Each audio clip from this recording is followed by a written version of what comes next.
مولا علی علیہ السلام جو ہیں حضور کے بغیر فاصلے کے خلیفہ ہیں.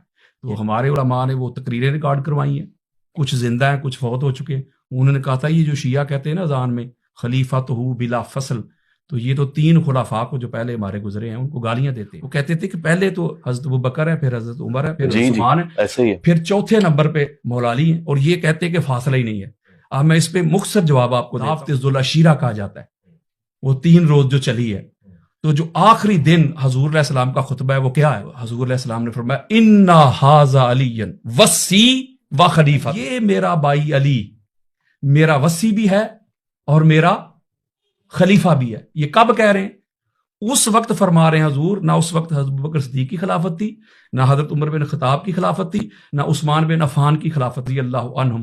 اس وقت تک تو ان تینوں نے بھی کلمہ بھی نہیں پڑھا تھا. صلوات پر محمد، درود پر مولا علی، درود پر مولا علی.